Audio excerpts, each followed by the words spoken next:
Shane Ryder here with Aces pitcher Aaron Blair. You just returned from the Pan American Games in Canada, earned a silver medal, and you had a couple of pitching performances, one in the preliminary stages against Colombia, and then you pitched against, was it Cuba Cuba in the semifinal? And that was a big come-from-behind win. You kind of felt both ends of the spectrum, had that come-from-behind victory in the semis, and then in the championship had kind of a heartbreaking defeat on the other end of the spectrum. What was that experience like? How did you find out?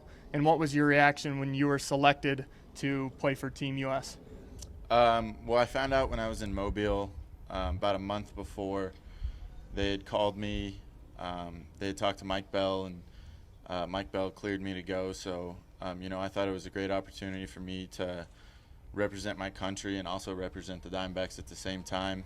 And the Cuba game was up to the point the most exhilarating game I'd ever been a part of.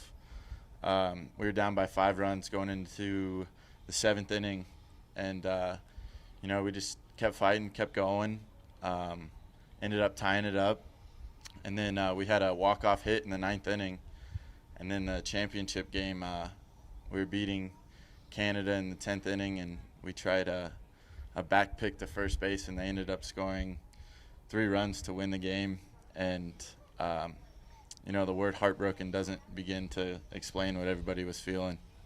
What are some of the emotions that you felt pitching for Team US, wearing the red, white, and blue rather than, let's say, an Aces uniform?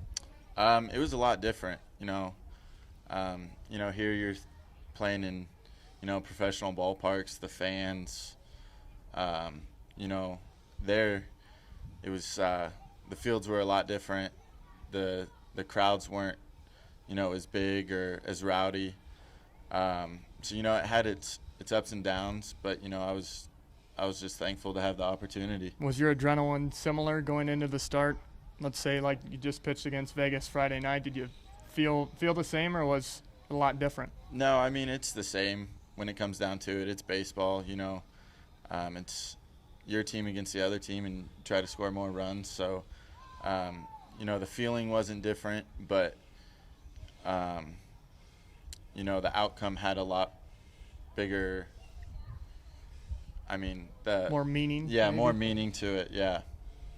What did you do with some of the players? How did you guys, get to know one another? Because you're basically a random roster of 24 guys. You were with a fellow Diamondback farmhand and Jake Barrett, but other than him, basically a bunch of strangers. How did you guys get to know one another on and off the field before the game started? Well, we flew the 4th of July. We flew to Cary, North Carolina for 4 days, and we had team workouts, team dinners. We played, games where you got to know the person.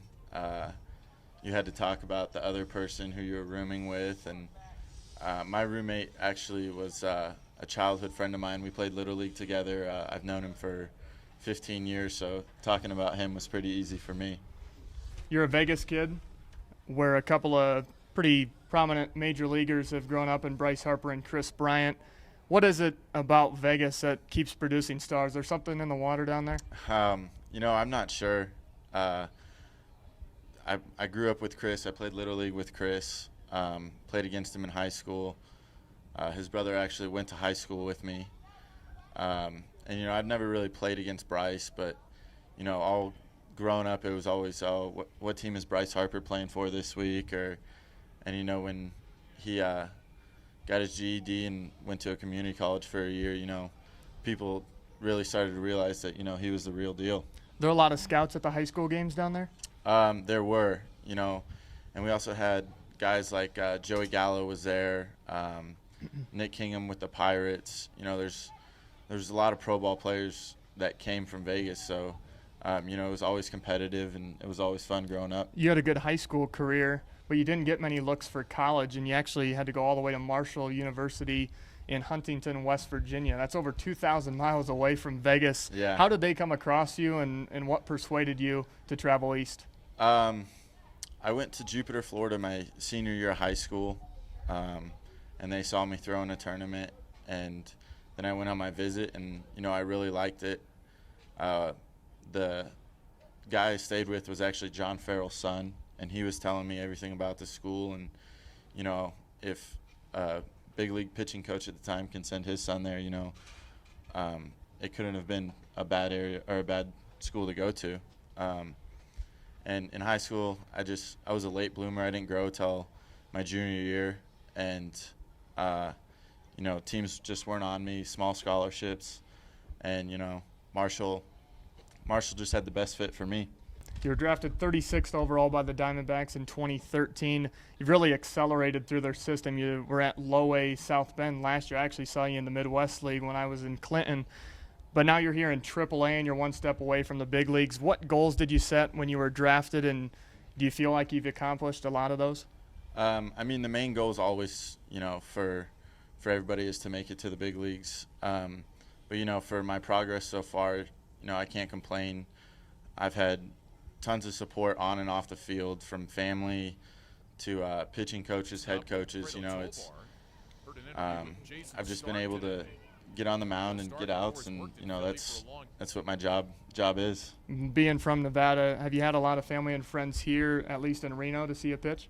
Yeah, my parents were here for my first game, and then my grandparents actually live about 45 minutes away in Gardnerville. Oh, perfect. So they've been up here 4 or 5 times, take me out to dinner. I've stayed at their house a couple times to go and do laundry, and it's always good to have family around. This is the closest I've been to family since I was in high school, so it's a blessing. I'm sure they like traveling here much more than maybe Marshall or, say, Indiana when you were in South Bend. Absolutely. All right, Aaron Blair with the Reno Aces having a great season. Hope to see him in Arizona soon.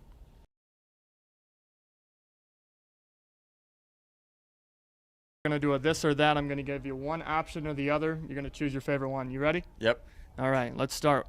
Nevada or UNLV? UNLV. Basketball or football? Football. Cafe Rio or Baja Fresh? Baja Fresh. Mac or PC? PC. College football or NFL? College. EDM or hip-hop? Hip-hop. No-hitter or 20 strikeouts in a game? No hitter. Thanksgiving or Christmas? Christmas. Polo or button-up? Button-up. Truck or car? Truck. Beach or mountains? Beach. Vanilla or chocolate? Vanilla. Day or night game? Night game. Sweet or sour? Sweet. Marvell or DC? Marville.